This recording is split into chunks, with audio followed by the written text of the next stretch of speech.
জিঙ্গা জিঙ্গা Luis Luis, এ কি বাল ছেড়া বৃষ্টি শুরু হলো রে। আজ মনে হয় সারা রাত এখানেই দাঁড়িয়ে থাকতে হবে রে। আজকে স্যার প্রথমে আমি 4 মিনিট দেখবো, তারপরে আমি বাড়িতে দৌড় দিব রে। না রে ফুটু, এটা কিন্তু বর্ষাকালের বৃষ্টি, ভিজলে কিন্তু তোর ঠান্ডা লেগে যাবে। আজকে স্যার ঠান্ডা লেগে যাবে। উরে হু, চালু কিন্তু একেবারে ঠিকই বলেছে, ঠান্ডা লাগলে তোর কিন্তু একেবারে ফাটানাতা হয়ে যাবে। আজকে স্যার বৃষ্টি আসার আর সময় পায় না, আর 5 মিনিট পরে আসলেই তো বাড়ি চলে যেতাম। একটু দাঁড়িয়ে যা, বৃষ্টিটা এখনই কমে যাবে। উরে হু।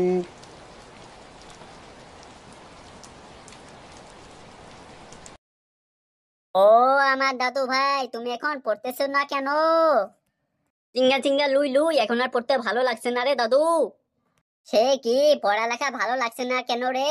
পড়ালেখা না করলে তুমি জীবনে বড় হবা কিভাবে রে? দূর, আমার আর বড় হওয়ার দরকার নেই। একটা গল্প বলো না দাদু।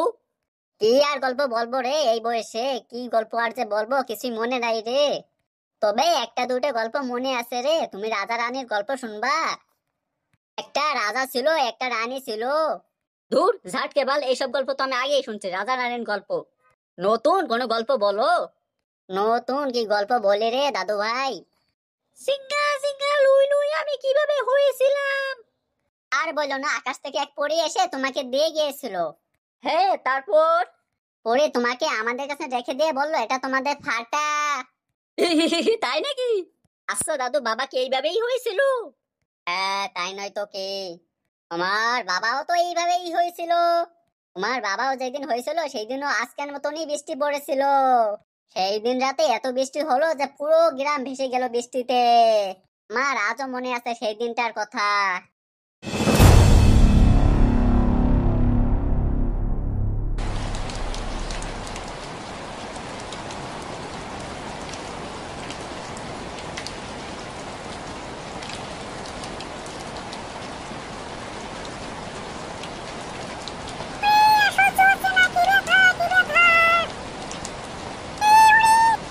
একটু ধৈর্য ধরে, এখনই রাতে চলে আসছি। ছেলেটা কখন যে বাড়ি গেল এখনো বেরিয়ে আসলো না। আগে এই বৃষ্টির মধ্যে বাইরে পাঠাইছিলেন কেন? এই ঘন্টা সময় হয়ে গেল, নান্টুটা এখনো ডাক্তার নিয়ে আসলো না।